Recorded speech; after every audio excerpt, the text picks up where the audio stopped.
All right, ladies and gentlemen, you are locked on Falcons, and I am your host, Aaron Freeman. Today, once again, joined by my friend Mark Schofield, and we are going to do a very deep dive on Falcons' new third round quarterback, Desmond Ridder.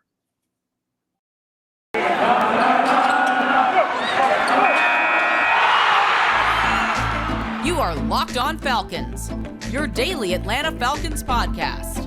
Part of the Locked On Podcast Network, your team every day.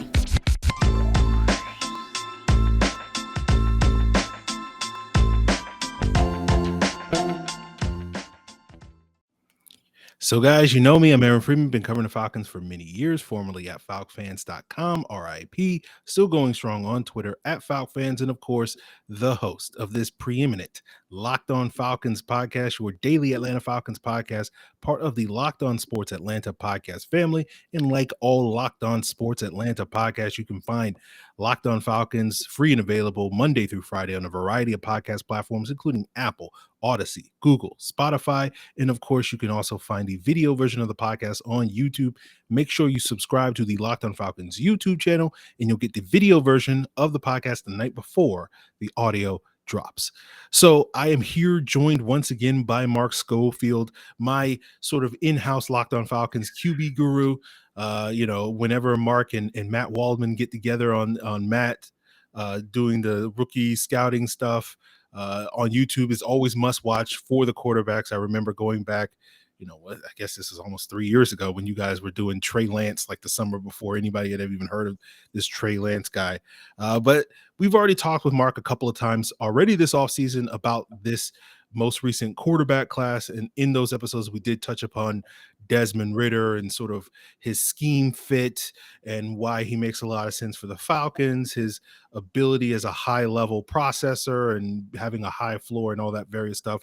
And today we're going to be going in deeper on sort of the mental makeup and the intangibles that make people like Desmond Ridder and whether that's going to help or, I can't imagine it hurting him, but, how important that is going to be as he transitions to the NFL. But without further ado, I'll stop talking. Mark, welcome back to the show. Aaron, nobody wants to hear from me. They'd rather hear from you, buddy. I don't know. You might want to check the YouTube comments on this video, and they're like, "Well, man, Aaron needs to shut up about this. Get the guest on." No, I mean, I check the YouTube comments on my own videos, and they're like, "Man, Mark needs to shut up." So I get it. Yeah, it's all about the guests on each other's shows. They'll love me on your show. They'll love you on my show. But there we go. We've talked before about Desmond Ridder's processing and sort of having that high floor. And that was a big part of why, certain people value Desmond Ridder as QB1 in this draft class, that he seems to be the guy that's best at processing, reading the field, analyzing the game, playing from the neck up, so to speak, than necessarily some of these other guys in this draft class that play a little bit more from the neck down. I guess, with the situation here in Atlanta where he has Marcus Mariota ahead of him, and there's kind of this expectation, and certainly I've been talking about a lot on Locked On Falcons these last couple of weeks, that at some point in time, they're going to get Desmond Ridder on the field to sort of see what he can do. The just question of is when that point in the season is going to be. And I guess my question to you, Mark, is do you feel like Desmond Ridder is ready to come and play right away in the NFL? I do, Aaron. I do. I think he and Kenny Pickett are the two quarterbacks of this draft cycle where I felt if a team drafted them with the hope that whatever rookie they picked needed to see the field this season, those were the two guys I feel most comfortable doing it. They're both experienced passers. And like you said, particularly with Ridder, certainly you see that mental component to the game and, things that he does extremely well in terms of reading out safety rotations. His game against Houston in the conference championship game, I think, is a great example, a great study for that. Houston in that game did a lot with spitting their safeties at the snap, 2 high to 1, 1 to 2. And he did a very good job in those moments of sort of resetting his expectations pre-snap versus post-snap and get into the right read. He had some big throws to Alec Pierce in that game when they went from 2 high to 1, and he found that singled up matchup on the outside to take advantage of the rotation. He's also very good in sort of full field progressions, working 1, 2, 3, get into the backside dig, which was a huge topic of conversation among sort of film Twitter last season with the Rams and their ability to get Matthew Stafford to that backside dig and take advantage when the front side concept was taken away by the defensive coverage. And so those are things you need to see from an NFL quarterback in today's NFL. and he's doing them at a very high level at the college game, so that will translate. Also, look, I know they lost to Alabama in the playoffs, but you watch that game, he did pretty much everything you wanted a quarterback to do against an Alabama defense, playing against the Nick Saban coverage, playing against some of these better defenses, the Kirby Smart defenses, and certainly Georgia, what they did last year for some other quarterbacks that were tested by that defense. That's as close as you can get to what you're going to see on an NFL Sunday. And Ridder's going through reads, going through progressions, getting the ball out quickly. He had, a great play where he hit Scott early in the game, sort of a hitch type concept where ball's out on time in rhythm, putting the football where it needs to be, taking what the defense is giving them, and then putting his receivers in position to be successful after the play. And so in terms of guys that were ready to go, I think Ridder and Pickett as well are the two guys that, look, if you're telling me there's going to be rookies from this class starting week one, I'd imagine Ridder and Pickett would be the two that I would be most comfortable with seeing the field that early. Now, whether Atlanta goes that route or if it's more mid-season, late season, that obviously remains to be seen. But if he has to see the field early, even very early as a rookie, I think he's ready to go. Now, we're talking about Ridder, potentially having the mental makeup, the intangibles, the drive to play early on for the Falcons this year. And I know a lot of people aren't necessarily expecting a whole lot from the Falcons this season, and it may be a fairly rough one for whoever is the Falcons starting quarterback. Obviously we don't have necessarily as much in-depth knowledge of the person and that Desmond Ridder is, but from what you have gleaned from him, do you feel like he has that sort of intangible ability to sort of endure the adversity that he may potentially face right away in the NFL? And I guess given your background of playing quarterback position, how important is sort of those intangibles, that neck up ability, that mental makeup sort of thing to playing the position at the next level? I mean, it's massive. It's absolutely massive. That ability to stay composed, that ability to sort of rebound from adversity, rebound from mistakes. I mean, I see it in the kids that I coach. I mean, quarterbacks throw interceptions. So the good ones find a way to bounce back. The bad ones, it turns into quicksand. And, one mistake becomes 3, becomes 4, becomes 5. But the good ones find a way to shrug that stuff off. And, you mentioned that Alabama game, and there were certainly moments where he was tested, and he seemed to battle through that well. You look back through his career, and he's had that ability to shrug off mistakes, shrug off interceptions, and sort of go after it the next drive. And while he's learning from mistakes and he's applying the knowledge from those mistakes, he's not letting it pull him down into those quicksand moments where one interception becomes 4, 5, 6. He's been very conservative with the football over his entire career at Cincinnati in terms of not making mistakes. 9 interceptions last year, not a whopping amount of interceptions, not a situation where you had some quarterbacks that have come out, they've got 12, 14, 16, 18 interceptions in a season. It's like, it's worrisome. Ridder much more careful with the football, but when he does make mistakes, he's shown that ability to sort of bounce back from those moments, learn from what he did, but also not let it sink him. And so if this is a situation where he plays early and we're talking about a team that finishes, 4-13, 7-10, whatever the record is, it doesn't seem like it's the kind of situation that's going to sort of spiral out of control for him. But that makeup, that mental composure, that ability to stay composed, it's critical for a quarterback, because if you start playing looking over your shoulder, you're going to lose your job. If you're more worried about, losing your job, you're not going to make the kind of throws that you need to keep your job. And that's something I know from personal experience. But in watching Ridder over the past couple of years, I think if he's tested in terms of adversity, whether it's record or mistakes and things like that, he's got the ability to sort of work through those moments and fight through those moments, which you need to as a quarterback. Now, you mentioned Desmond Ridder maybe being a little bit conservative with the football, and we'll continue this conversation here with Mark Schofield, talking about whether or not that game manager label is a fair is that a boon to Desmond Ridder as a prospect, or is that a knock on him as a prospect? We'll get into that as we continue today's Locked On Falcons, guys. But before we get there, let me plug the Locked On Sports Atlanta podcast family, where you can find 3 different shows on the same podcast feed on all the same podcast platforms that you watch or listen to Locked On Falcons. You got A to Z with Mark Zeno, Hitting Hard with John Chuckery, and ATL Day Ones with Jarvis Davis and Tanisha Batiste. And if you subscribe to Locked On Sports Atlanta on YouTube, you can also get the Atlanta Braves postcast, where Locked On Braves breaks down each and every Braves game. So subscribe to Locked On Sports Atlanta on your preferred podcast feed. And guys, I also want to tell you that today's episode of Locked On Falcons is brought to you by Rock Auto. With ever increasing numbers of makes and models, it's now impossible for your local chain auto parts store to stock all the parts you need. Why wait while the person behind the counter orders parts on their computer when you already have a computer with access to rockauto.com at home or in your pocket? Save time and money when using Rock Auto instead of spending up to twice as much for the same parts from a chain store or car dealership. Rock Auto is a family business serving do-it-yourselfers for over 20 years with reliably low prices for every single customer. They have everything you need, from brake parts, tail lamps, motor oil, even new carpet. Just go to rockauto.com, browse their easy-to-use website, and see all the parts available for your car and truck. Write Locked On in the How Did You Hear About Us box so that they know we sent you. Amazing selection, reliably low prices, all the parts your car will ever need. rockauto.com.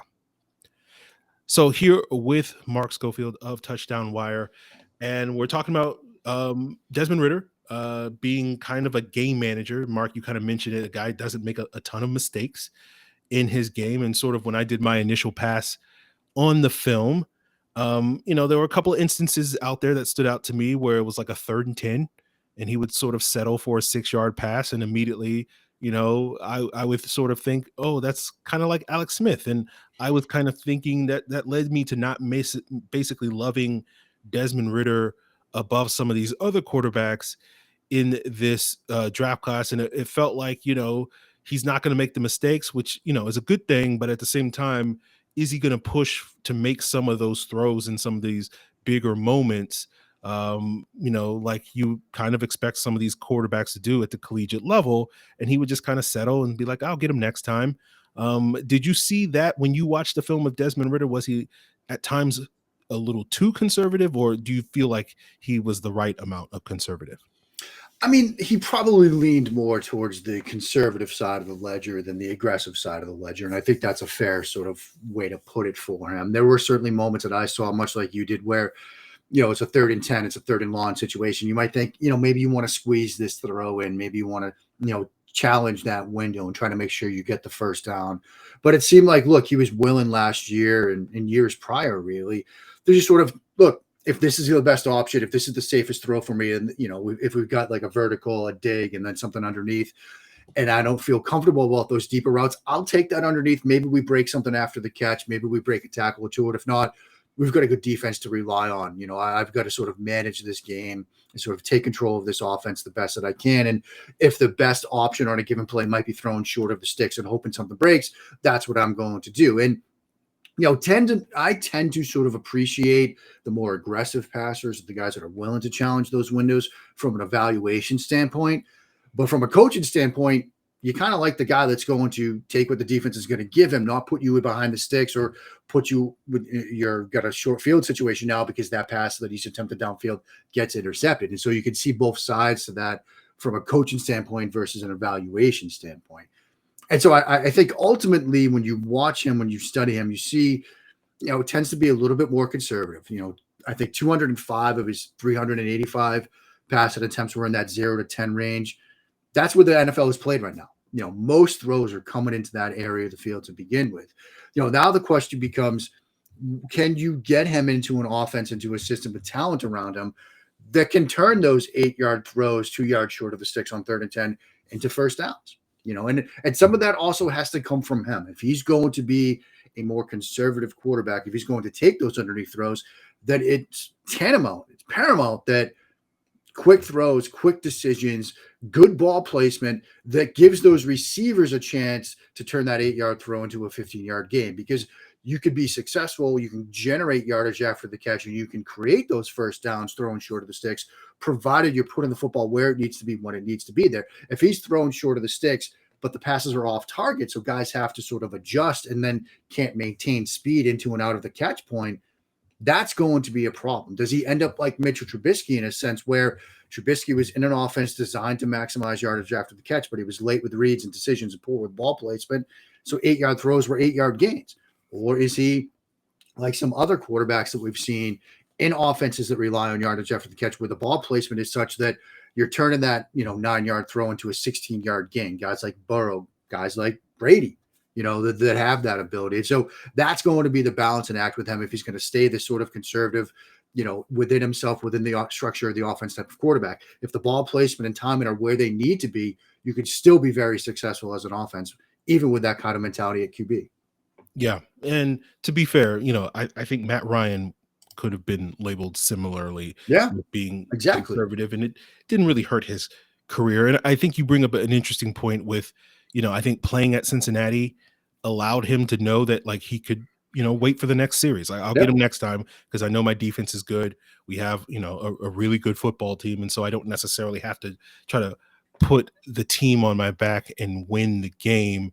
And I'm curious, obviously we'll sort of see how it goes this year, but at least outside the state of Georgia, not a lot of people expect a lot from the Falcons. And I wonder if that approach is going to be detrimental to him in Atlanta if he doesn't necessarily have all the playmakers, at least right now, that can play that style of football.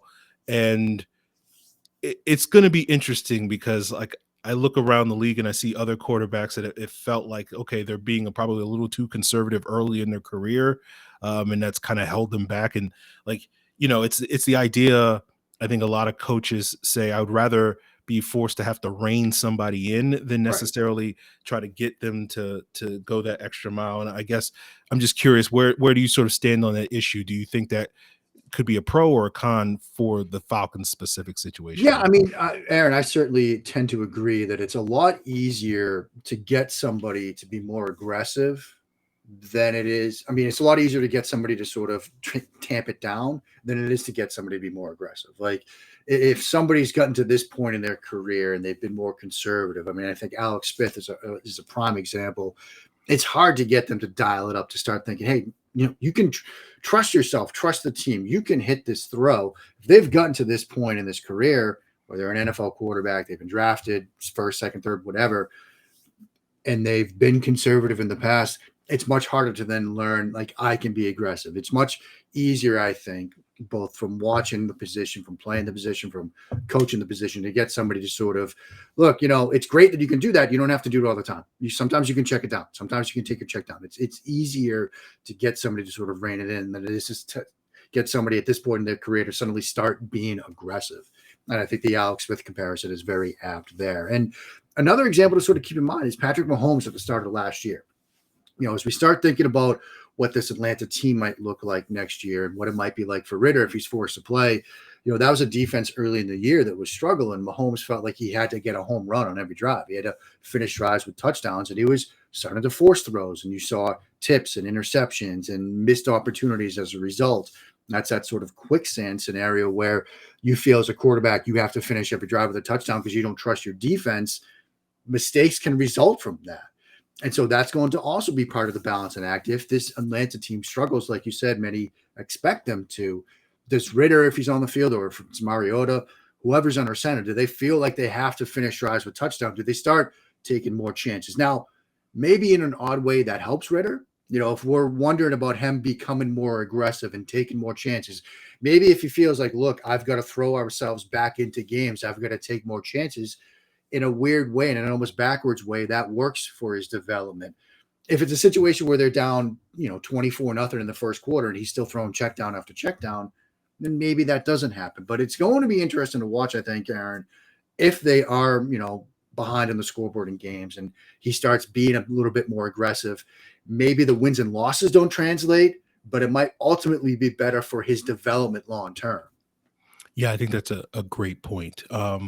And we will continue today's episode, wrapping up here with Mark Schofield, talking a little bit more about sort of, to maximize Desmond Ridder's development, what type of roster what type of offense the Falcons should be looking to build around him. And we'll pick Mark's brain on that as we continue today's episode, guys. But before we get there, I want to plug the Locked On Sports Today podcast hosted by Peter Bukowski. Is giving you all that great coverage of not just football, but basketball, horse racing, college sports, boxing, UFC.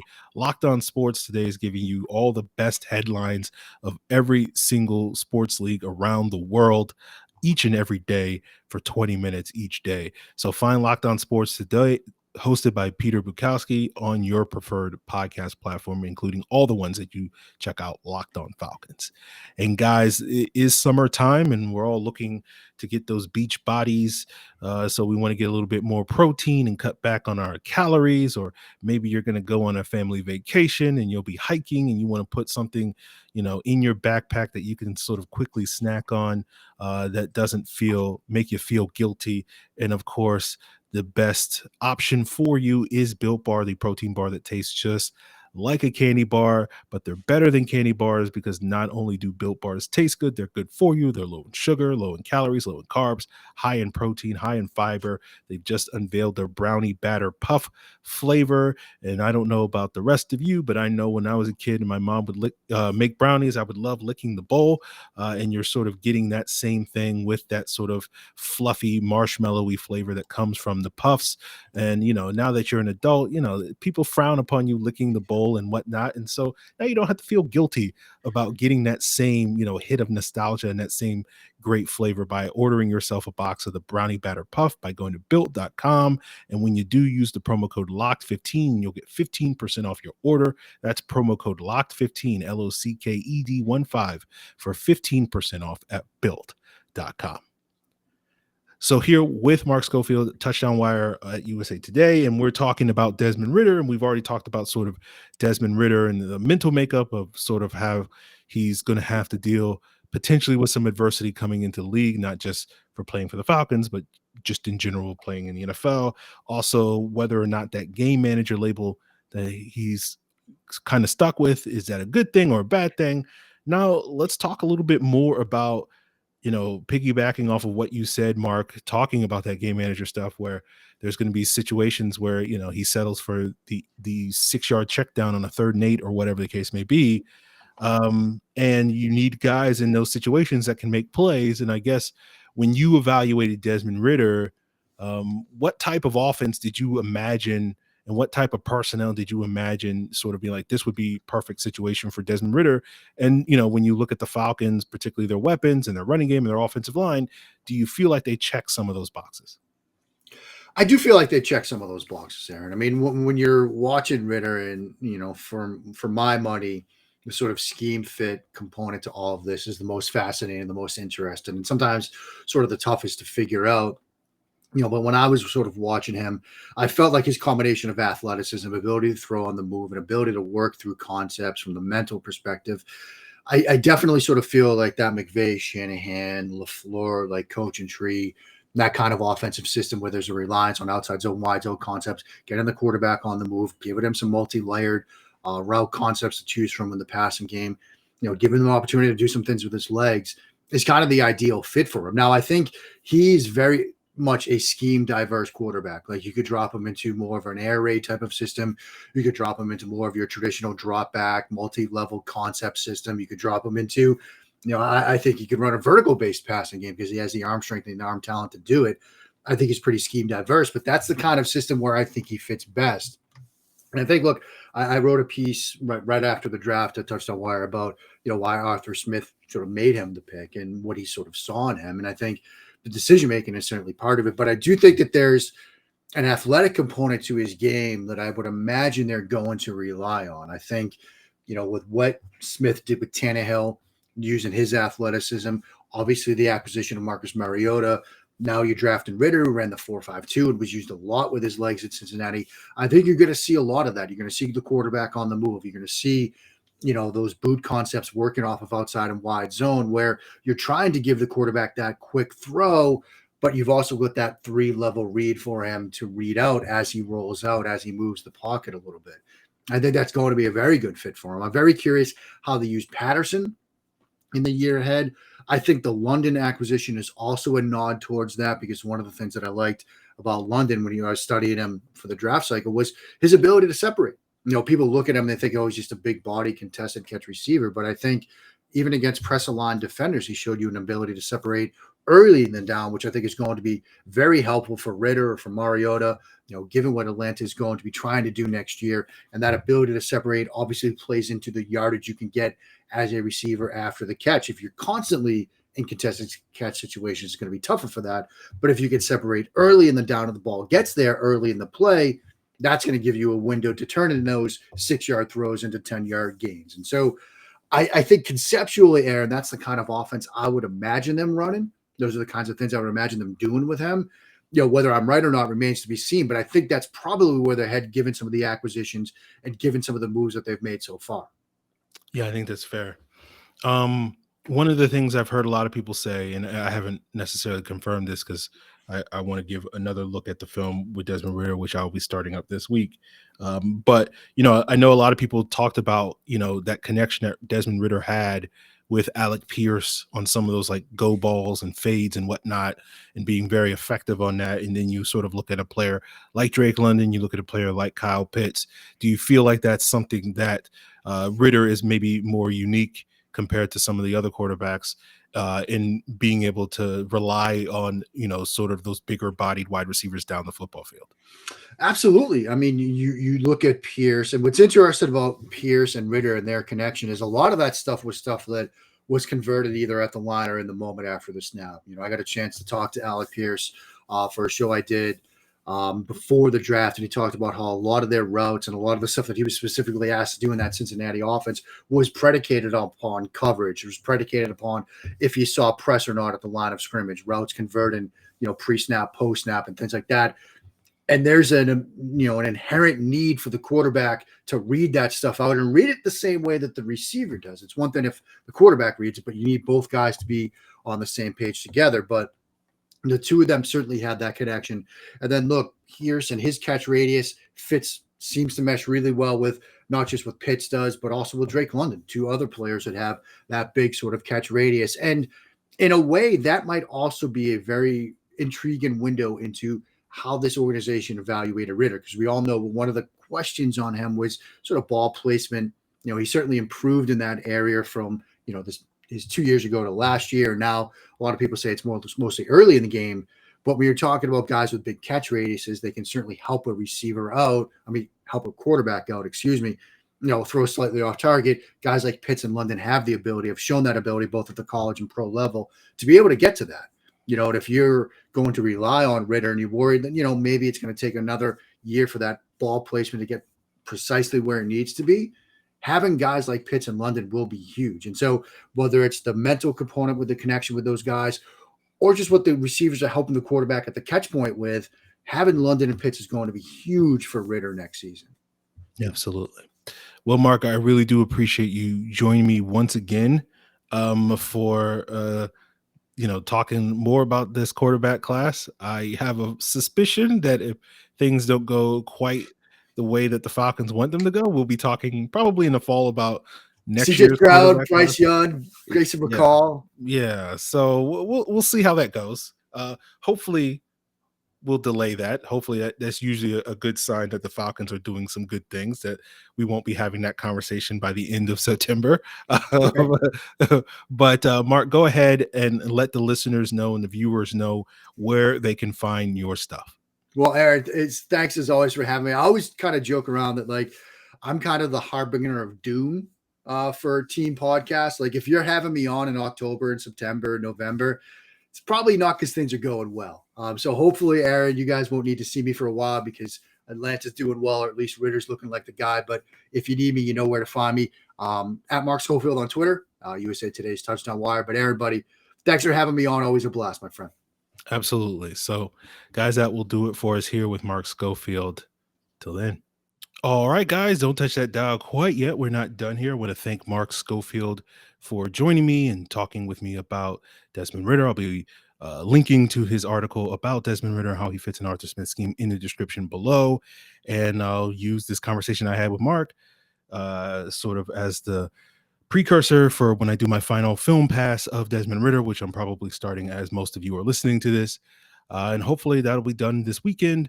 And that will culminate with a scouting report on Desmond Ridder Sunday evening on YouTube and Monday morning on your preferred podcast platform. But speaking of doing scouting reports, tomorrow's episode will be about Troy Anderson and talking about how, he's a project, and we'll see if this coaching staff can develop that project. So that's on deck for tomorrow's episode.